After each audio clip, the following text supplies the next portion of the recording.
Is there, let me go back. Okay, conditionals and loops. Just quick things. Homework 2 is due last Thursday, and homework 3 is also released, and it's due in like a week and a half. Just to let you know. Because homework 3 is pretty hefty, so if you haven't started on it, you should probably do that.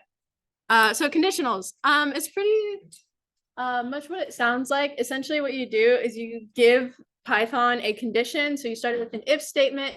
So if a certain condition is true, then you want the Python to do something, and it's really good for programming like very simple, straightforward. Like if you want to do a program for a game, if you have certain item, do certain thing. Or like very good for like functions and stuff like that, because it's pretty much like the same idea as a function. You give it some sort of input, which is the condition, and then it gives you some sort of output, which could be different based on the condition. So like if you have a condition that's like x, I think that's the mod symbol, 2 equals 0, then you would print x is even. Otherwise, if it doesn't do that, then it's going to go to the next statement. And it's really important that you do it for certain things in order. So if you want it to check something in a certain order, it's going to go top down. And so if you want it to check if x is odd first, then you would just essentially flip the order. And then it would tell you that if x is odd first, or if it's not odd, then it'll go to the next one. But as soon as it hits a statement that's true first, it's going to print that one. And it's going to stop after that. Okay, so like just another like cute little diagram. If you input a variable x and you're trying to compare it with 10, then you can compare if x is greater than 10. So you would essentially just put input if x is greater than 10, then under that you would put a print statement, x is greater than 10, and then it'll go to the next one. If x is not greater than 10, then it'll check if x equals 10. If it is equal to 10, it'll print that one. And then if both of those are still not true, then it's going to go to the last one and say that x is less than 10 for any other case. Okay, and that's pretty much it. So let me show you what I'm talking about. Also, people in the back can't see the code, let us know. So. Okay, so yeah, can you see it? You need how do I zoom in? control. Oh, okay. Too big. Is that better? Can you guys see that? Okay, so if you have some sort of if statement, so if x is greater than 10, then you just kind of put like a little print statement.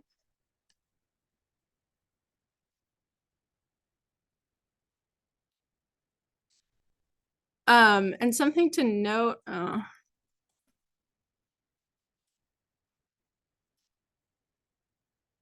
on, let me save this. Something to note is that if you're gonna run it in VS Code, which I hate doing, it kind of sucks. I hate the terminal. Make sure that you click Control S or whatever the save option is for Mac. Because otherwise it won't save and it's gonna tell you that you're crazy and it's gonna gaslight you, and we don't like that. Okay, so go into your terminal and then just run define x. So yeah, that's another thing. Always make sure that you define your variable. So for this case, we'll just set x is equal to 11, so that tells us something. Because also with just such a basic statement, if x is not greater than 10, and you put in like, so if I put x equals 9 right now, it would also tell me that I'm crazy, and we don't like that. So I'm just gonna put x equals 11 and then run it in my terminal, which is just running it like any other normal Python file.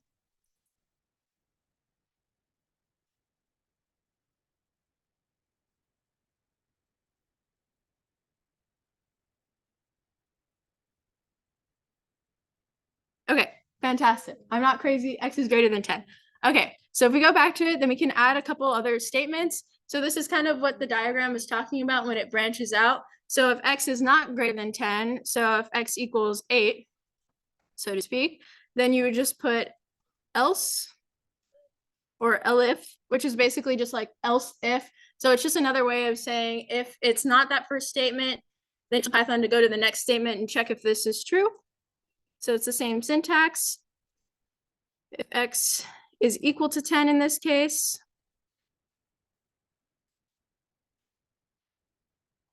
Then we just want it to print x is 10 or equal to 10. And then save, and then same thing, go back to our terminal. Oh. Yeah, so this is what I'm talking about. X is equal to 8 right now. And since it's not equal to 10 or not greater than 10, it just comes back as nothing because I didn't tell it to do anything in that case. So it checked both of those cases and it doesn't know what to do because I didn't tell it what to do in the case that X is less than 10. So let's do that now. X is less than 10. I can't do it in else. Oh, okay, JK, you can't do it in else. It's elif. Alternatively, because there's no other conditions. What do you mean? If it's not greater than or equal to, it has to be less than, so you can just type in else. Like, Oh yeah, that's what I was. Yeah.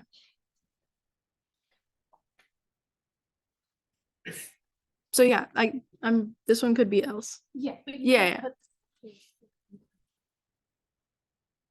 I see what you're saying. Yeah. Okay, so okay, yeah. So that's another like minor thing. So you only put elif if you're putting another conditional statement. So elif is for a conditional statement. So let me.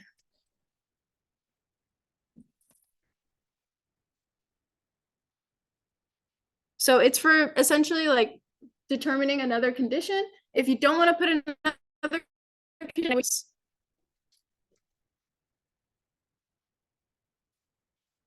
okay, else is for everything else. Pretty. Did you have a question?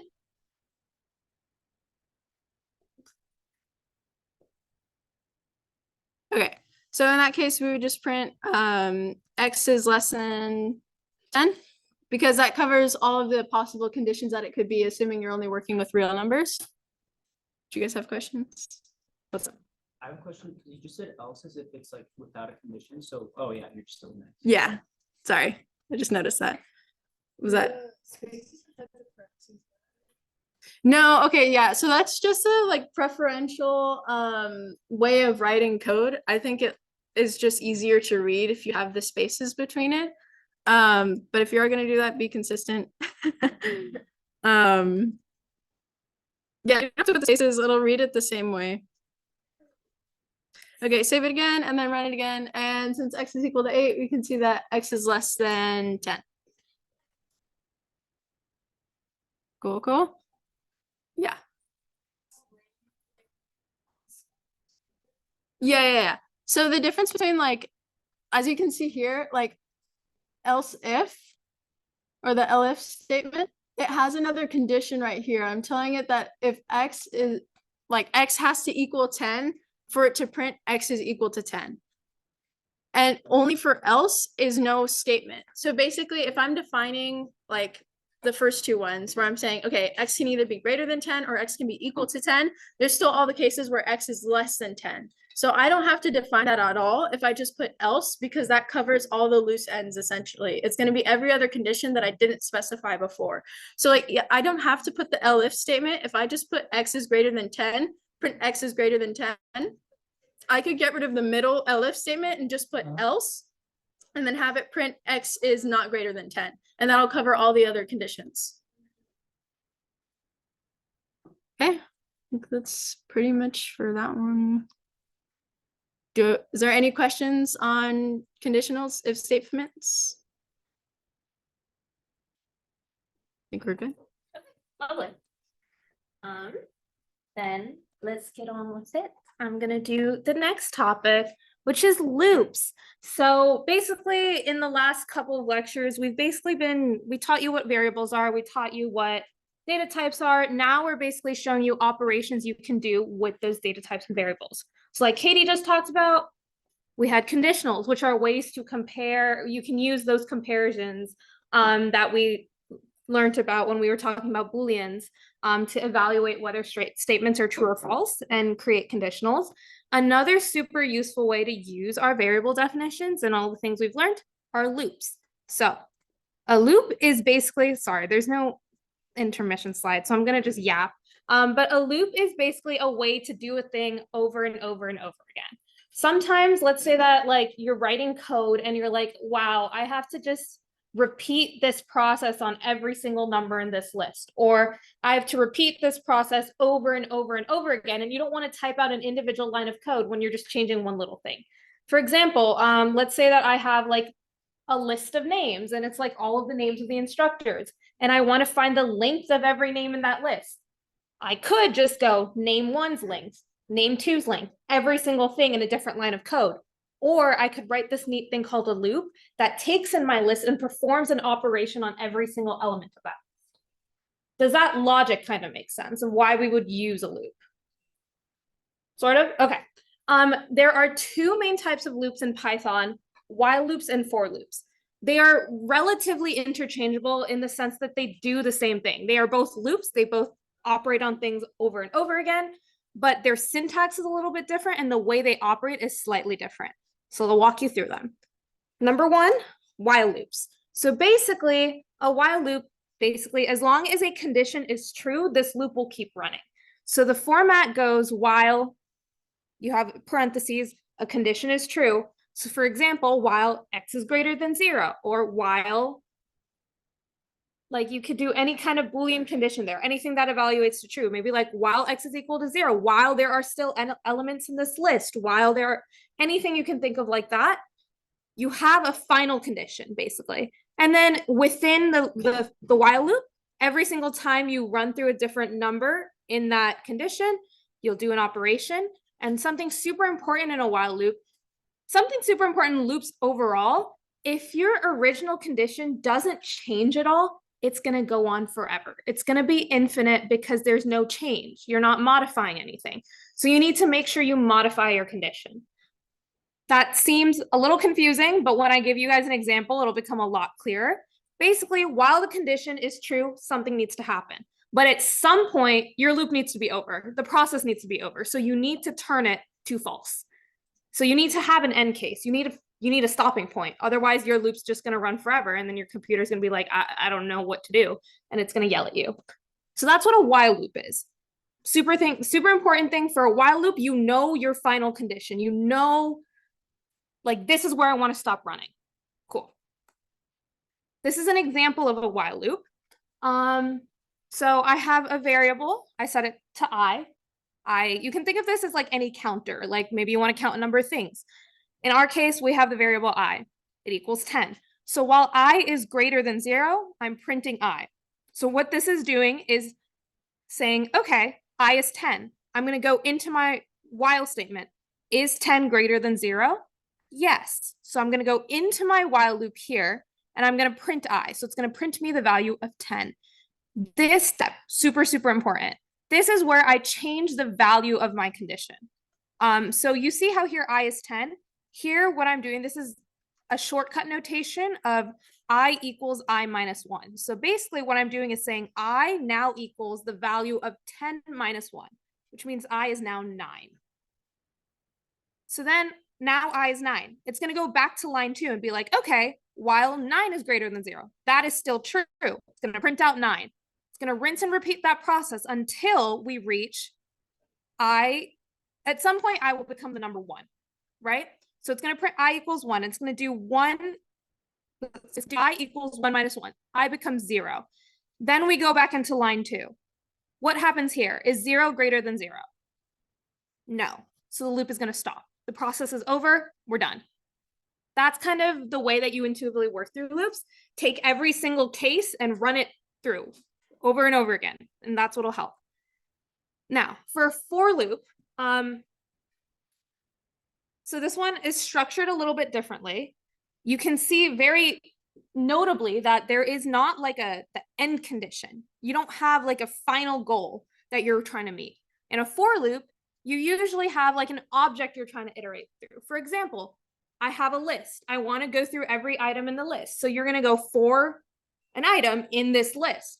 You have like a fixed thing that you want to go through at the end of the day, but it's not a condition, right? It's not like a while this variable is less than this number or something like that. It's more like an object you want to move through. So it could be like a string, it could be a list, it could be anything of that case.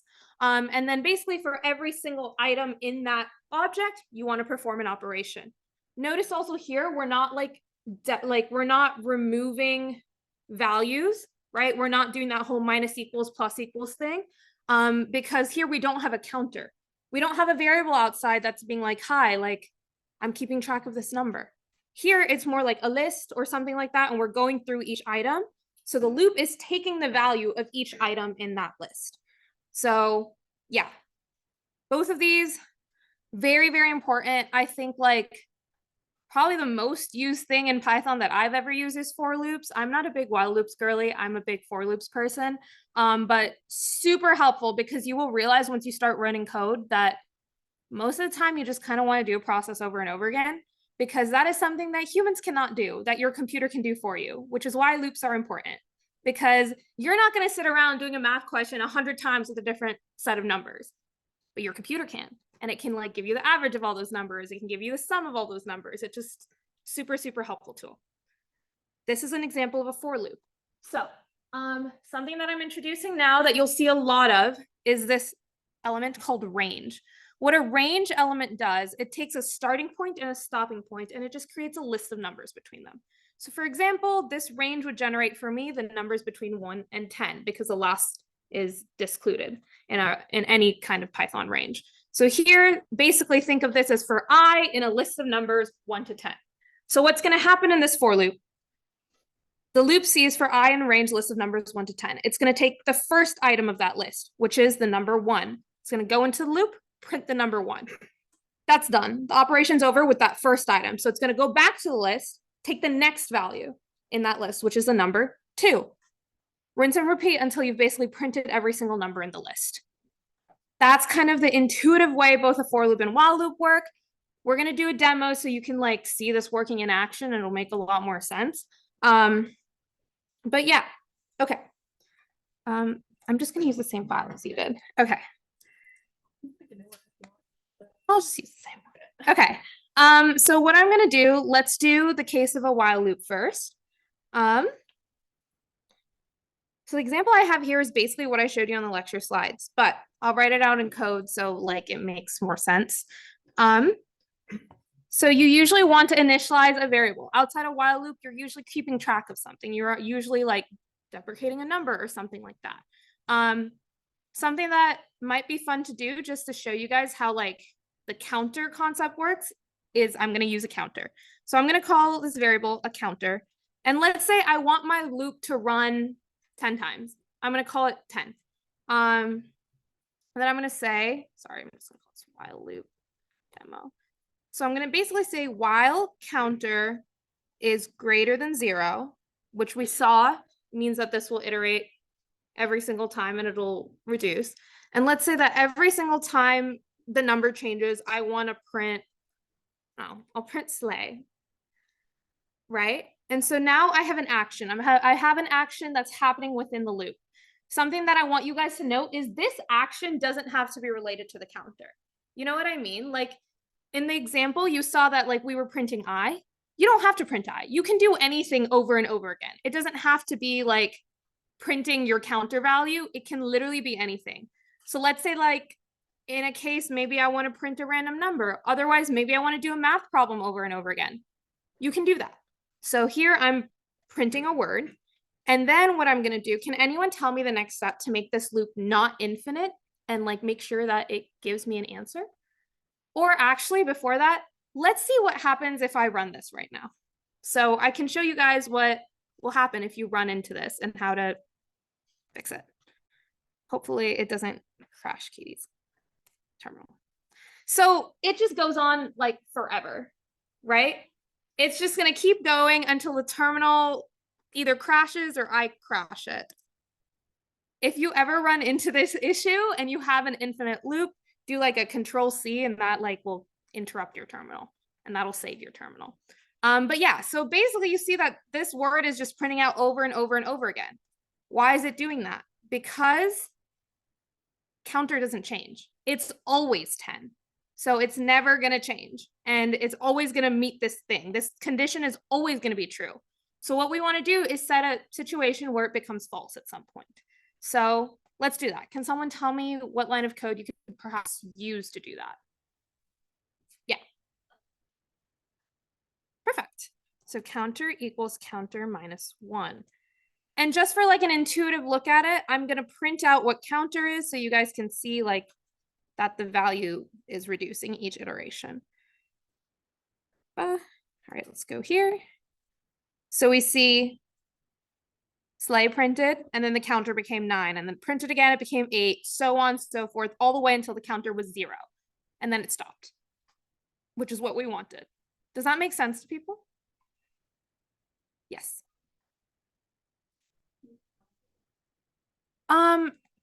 So I have only one counter variable. Are you talking about this part? So this is actually what we call this a variable reassignment. That's like the terminology for it. But basically what we're doing is say my variable counter is now equal to the version of -1. So it's like updating the value of counter. Because alternatively, like you can make this a new variable, you could call this new. Then that counter would never change again, right? Like new will be a new variable and it'll have the value 9, but counter is still the same. Like, because we're not updating counter. So we do variable reassignments. We do this all the time. And that basically updates values of our variables. Yes. Is counter equals counter -1 like going to be as efficient as counter minus equal? Like Yeah. 1? So counter, same thing. That's literally just a shortcut. Same thing. You'll see us doing this a lot because it's just like we don't want to type the variable name twice. So you could do minus equals, you could also do plus equals, you do times equals, these are all just shortcuts. But they all work. So yeah, if I did counter minus equal 1, this would work perfectly. I see my word printed 10 times. Any more questions about like general use cases of while loops? All right, I'm glad we're feeling good. Next up, let's do a for loop, my personal favorites. I use these for like literally everything all the time. So for a for loop, let's say I want to get the sum of the first 50 numbers in like just numbers 1 to 50. That's a lot of math that you would not want to do as a human being, but your computer will do it really, really quickly if you tell it how to do it correctly. So this is kind of going to be a little bit of like a odd use case for a for loop, but since we have time, I'll show you like another like general use case as well. So let's say that I want to find the sum of my first 50 numbers. I'm going to need a variable that tracks the value of my sum, right? I can't just like I need to save the value of my sum somewhere. So I'm going to call this sum of 50. And I'm going to set it to 0 because I'm starting at number 0. Like I haven't started anywhere. So now I'm going to go for I in range.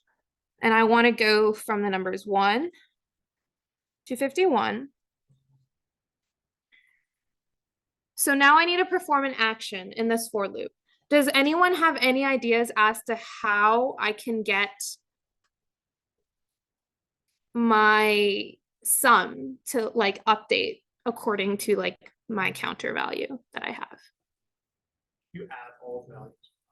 Yeah, exactly. So what you want to do is update your sum of 50 with the value of I. Does that make sense to people intuitively? Basically, what this is doing is saying, okay, my sum of 50, originally it's 0. I don't have any numbers to add. Now it's going to go through this range, which as I said, is basically just a list of numbers 1 to 50. So first it's going to be like I is 1. It's going to add the number 1 to 0. It's going to give me 1. It's going to go back to the top line of my for loop. It's going to be like, oh, I is now 2, which is the second item in my range. And then it's going to take sum of 50, which is now the value 1. It's going to add on 2. So my answer is 3. So on and so forth. It'll keep updating. And just so we know the value, I'm going to print sum of 50 at the end. And like, I don't know if this will be accurate, but that should be the sum of the first 50 numbers in the number line. Yes. So for the for loops, does it check the last element of the list? Like you put 51, does that mean it doesn't check the last element? So I put 51, and for any range object, so here we have like a range, right? when you initialize a range object, the last element is like disclusive. So it only goes 1 to 50. So the first one's included in a range, the last one's not included. That's for a range. It's for this like item. When we continue and we'll be talking to you about like NP dot range and stuff, those will be a little bit different. But sometimes your stop value is, I will say most of the times in Python, your stop value is disclusive. And your start value is inclusive. That's just kind of how things were programmed, I guess, when people wrote things. So does this example of using a for loop make sense? Okay, lovely. Now I'm going to show you like a more, I guess, like typical use case of a for loop when you just go through a list, or like an iterative example. Let's say I have a list of names.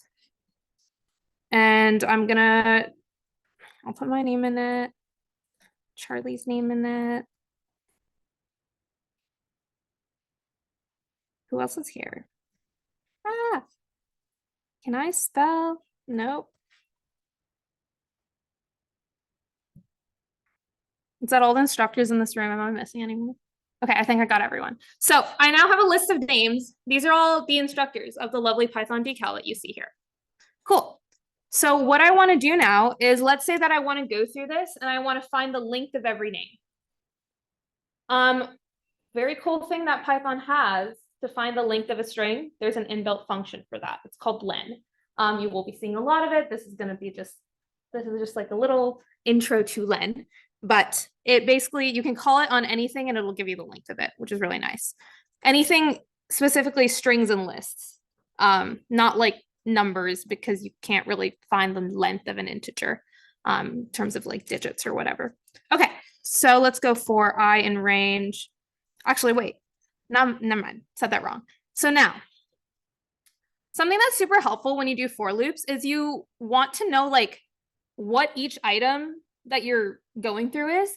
So in this case, I'm going through the list of names. So I'm going to say for name in list of names. So basically this is saying it's going to take the value of every single name in my list. I'm going to do print len of name. So that should effectively just print the length of every single name in all of these names. So that should print out 5 numbers. Does that logic check with people? Yes. Okay, very, very good question. So, like mentioned, name is not a variable we've defined, right? But when you have a for loop, basically name is going to be like this placeholder for every single item in your list. So what's happening is, I don't want to write this out super quick, just because it helps me when I write things out. So let's say I have my list of names. I'm just gonna short form it because I don't want to write all of our names. And this is my list, right? Basically, what we want to do is first we want to get this item, then we want to get this item, then we want to get this item, so on and so forth, for the full list, right? So what name is basically a placeholder for this. And then the next time it goes through the loop, name becomes updated to this. And then it will become updated to C, and so on and so forth as we go through. So name is like, I don't know what the actual technical term for it, but I like to think of it as like a placeholder variable that will represent every value. Yes. So if your list was like, say, the number of like not names, would you still use name? Like You could. You could use anything here. Name is just something I picked because like in my head, it's a list of names. So every individual element's a name. You could do I is super common. You'll see I every time we do things. I just think like coding hygiene wise, and just so you know what's up with your code, it's sometimes better to like give it a definitive name. But like I could do this. It's literally just any variable. You don't have to, as long as it matches whatever you're doing inside, it doesn't matter. Like you don't want I here and you don't want name here, because it's going to be like, well, what the heck is name? You haven't told me what name is inside this loop. Also, something that's important to note is, all right, let me just print this first and show you what it does. And then I will go to my something that's important to know. So you see that now it's printed out 5 numbers. My name is 8 letters long, so it printed out 8. Charlie's name is 7 letters long, so it printed out 7, so on and so forth. It did that for every single name in the list. And sometimes you might want to just like really sanity check yourself. So if you just print name, so that'll basically print out the value of your variable. It's actually printing out every single one of our names. And notice that it's like printing each one on a different line. It's not printing them all on the same output. So this means every iteration, it's taking the new value, and that's what it's outputting. So it's like anytime you see like a multi-line output, that's like multiple like iterations of something. Usually if you see like you see how this statement is x is less than 10 and all printed in one line. Well, that's because it's one return. So here you see that it's multiple returns because it's in multiple lines. Okay. So something important to do, sometimes in loops, you can get confused of what things are. You can always print the name of your like placeholder or whatever, and it'll tell you what happens. All right, something also I want to note. I'm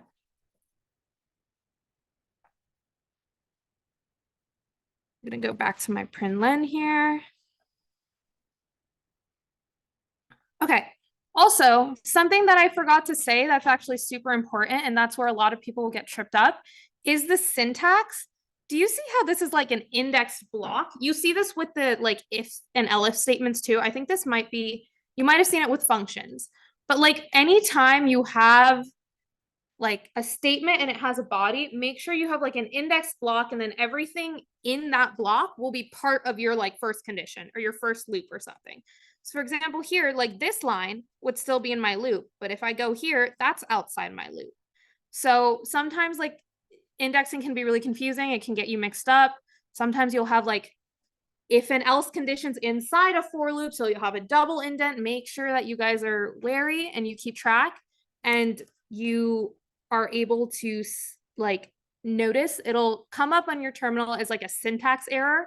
It'll say something, I think it's like it's called something, but it'll be like some kind of syntax error being like you don't have enough spacing or something like that. So make sure you guys know how to read that error, and that's usually what the result's going to be.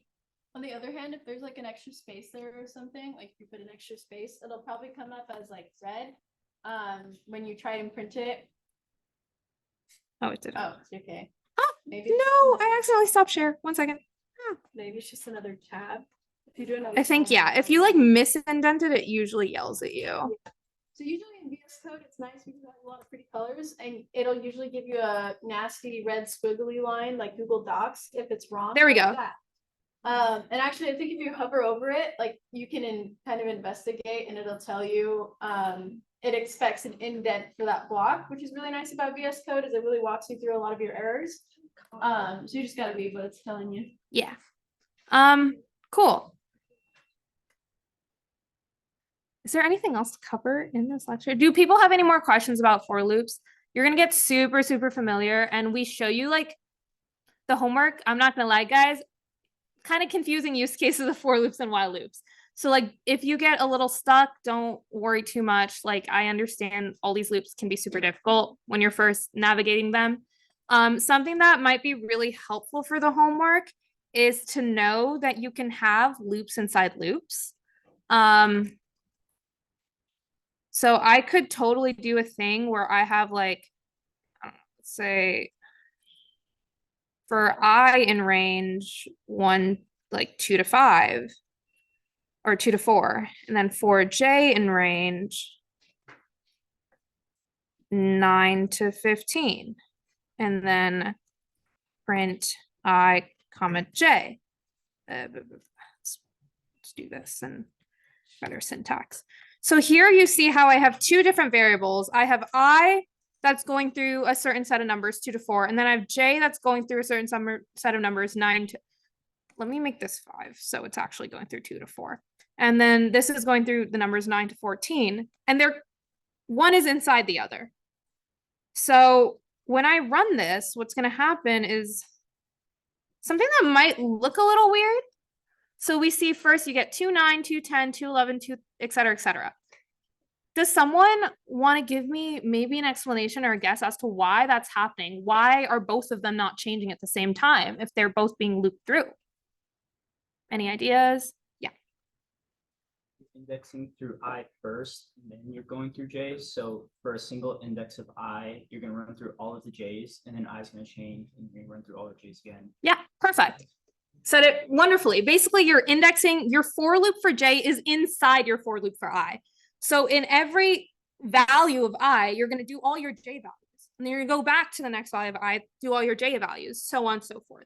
So just important note for the homework. It'll be helpful. It'll be useful. I think we ask you to use them at some point. I don't know if in this homework, but yeah.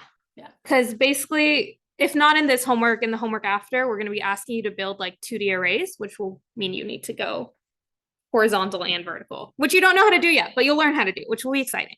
If you're confused about for or while loops, I would say like definitely write it out like this, especially for like the I and J thing. It helps to visually see it, not just on your computer screen, but like physically write it out somewhere so that you know what's going on in your computer.